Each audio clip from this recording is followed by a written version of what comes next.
Today I'm going to go over why your sales team sucks, exactly the 5 levels of a sales professional, and how you can increase performance of your existing team or hire the right person based on the highest level of sales you can possibly get, a level 5. Here's what we're going to cover today.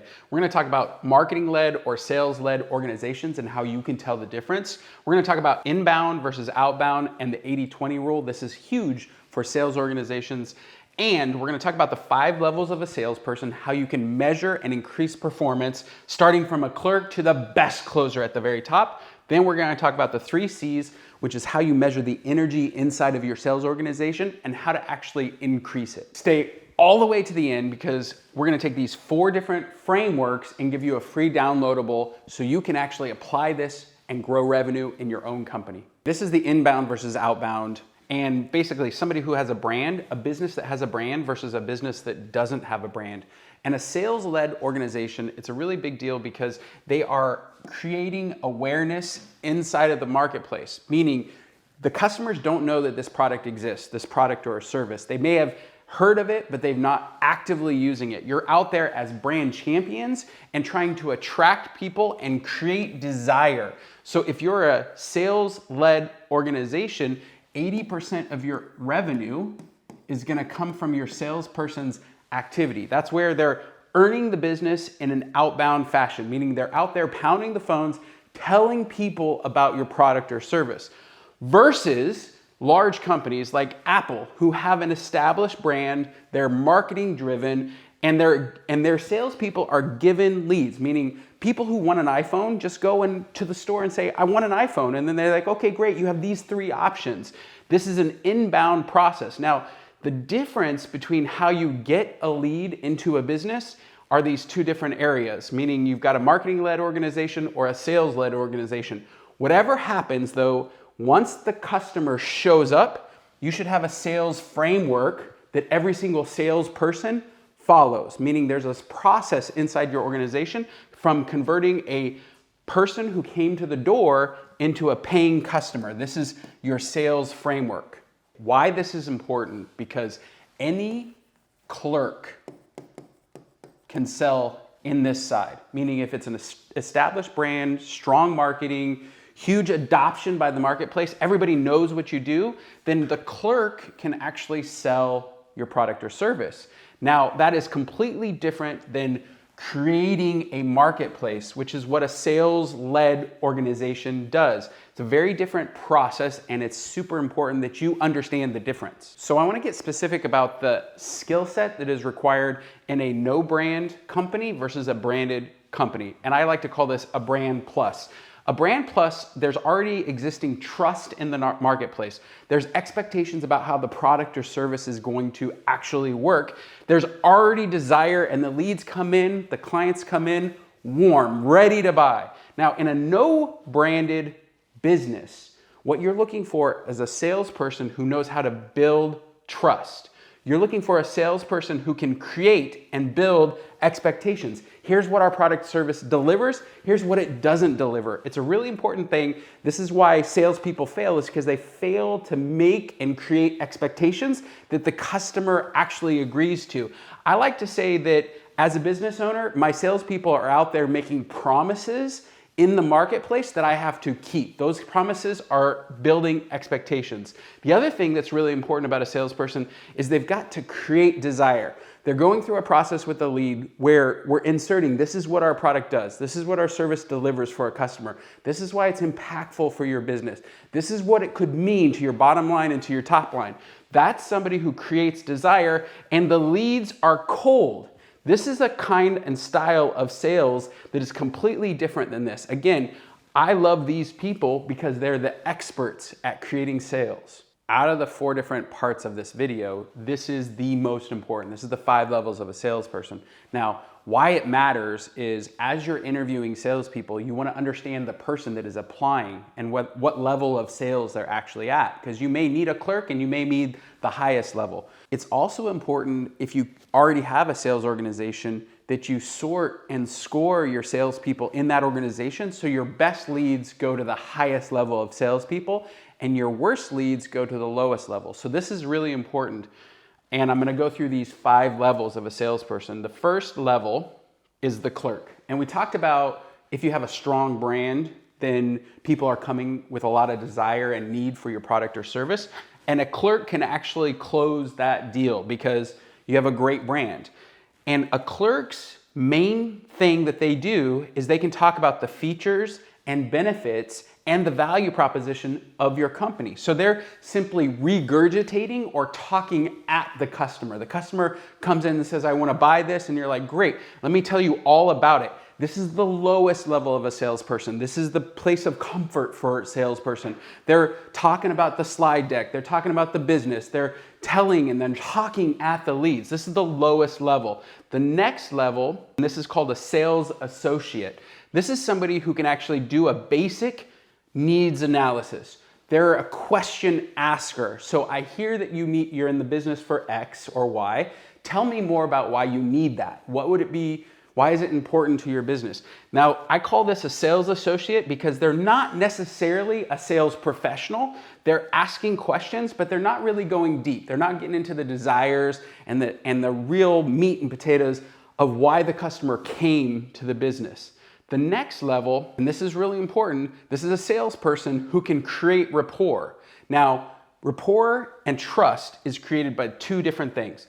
Somebody who's competent, meaning they actually show up and they can answer questions and they understand the business model and the customer's world. They're competent and they're sincere. This is really important because in order to build rapport or trust, every person in the world needs both. They need to know that the person is competent, they know what they're talking about, and that they care about me and my dreams. So a salesperson actually knows how to build rapport and the order in which it matters. Every sale that comes in, they're asking the question, do they care about me and can they help me? But the challenging thing is they ask it, half the population asks sincerity first, then competency. The other half is competency first, then sincerity.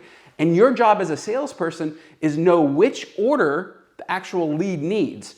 And this is a really big deal because if you can build rapport, do a needs analysis, and explain the features and benefits, this is the majority of what most people can do inside of a sales organization. Now, the next piece is really cool. This is a conversation leader. This is a higher level. It is a salesperson that the lead on the other side feels led and comfortable to share everything about their business or their need or the product or service that you're selling. This person is defined as people smart, meaning they can intuitively tell if a person is engaged in the sales process or not. And they can pause and see why the interaction isn't being valuable for the lead. Really big deal on the people smart. Now, I want to talk about this one because a lot of salespeople are just that, meaning they're people smart, but they haven't learned how to build rapport.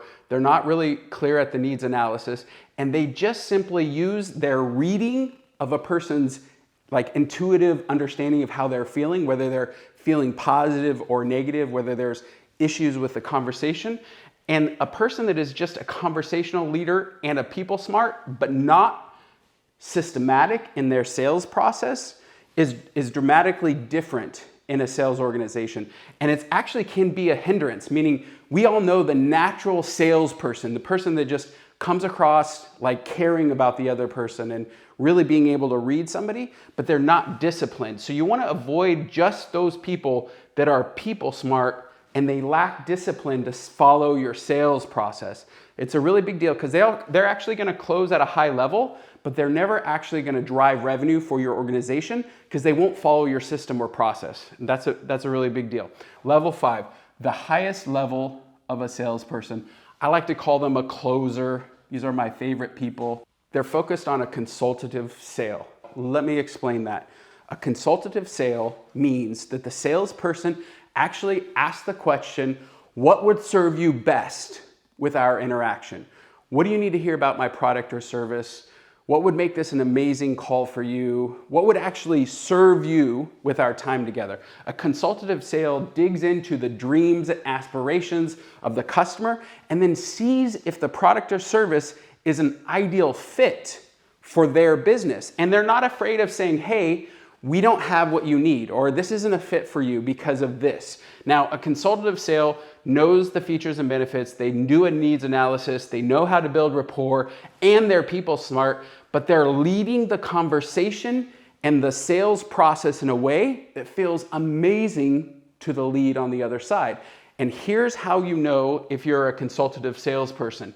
The lead at the end of the conversation actually has to say, "This has been helpful and thank you for your time. You really changed my whole business," or "You've changed my whole life," with your consultative sales process. So that's the marker. The lead or the customer on the other side needs to thank you for your time. There needs to be some exchange of value in the process, and that's the highest form of sales. The hardest thing to do as a CEO or a leader of an organization is to measure the energy inside of your sales organization.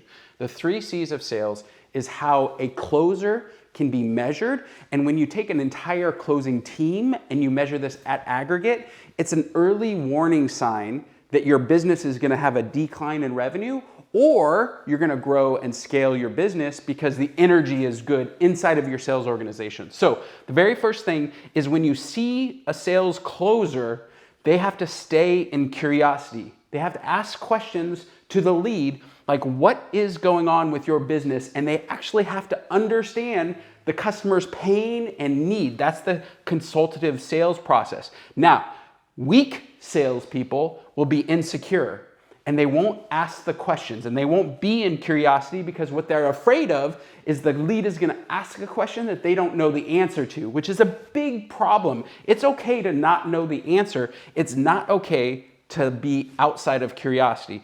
The second thing is after the curiosity, after the person has explained their pain and the need that they have inside of the business, the customer, the salesperson fails to have conviction in the product or service, meaning they kind of explain the need, but they don't say, "This is gonna help you. I'm certain. You have my word. I know this is gonna work."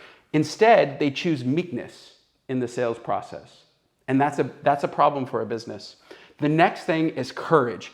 You have to, as a salesperson, have courage to have a trial close, to ask for the business, to actually ask for the lead to give you money in exchange for product or service. Most salespeople have fear and they don't ask for the close, which is a big deal. So these 3 C's are effectively the energy of a sales organization, and it's an early warning sign if you're gonna lose revenue or if you're gonna grow revenue and win as a business owner. As a quick bonus, I wanna explain how you take somebody who's over here, a fearful salesperson who's meek and insecure, they lack confidence, how you actually move them over to this side, because this is a big deal. If you can help somebody overcome, their own internal expectations of how to communicate, you can actually win as an organization. So the first thing, moving somebody from fear to courage, you have to have an expectation that they ask for the business. If they're meek, you actually have to observe them and teach them how to sell your product with conviction. That happens through stories, meaning stories of your customers, stories of somebody winning with your product or services. So you've got to move them over with story and explanation of what a customer's experience is once they buy the product and service. Big deal. If somebody is insecure, it's a skill issue or a confidence issue. And as the leader, you have to point out what they lack in skill or confidence and then give them the ability to be in curiosity. So you actually have to name the skill or the thing that they're lacking confidence in so that they're getting additional education and support so they can move into curiosity. This is how you take a weak salesperson and move them into this side so they can close more. I'm doing all this so that you can win. And it's really important that we've included a downloadable white paper on all these different things, because this is a big deal if you're a sales-led organization that functions on Outbound, that needs great closers and great salespeople with the right energy inside your organization in order to create scale and grow revenue. It's a big deal. And these are the ways you can measure your sales team so you recruit the best people in your organization and then get the ones that are in your organization to perform at the highest level. This is a big deal, and I hope you've enjoyed this video.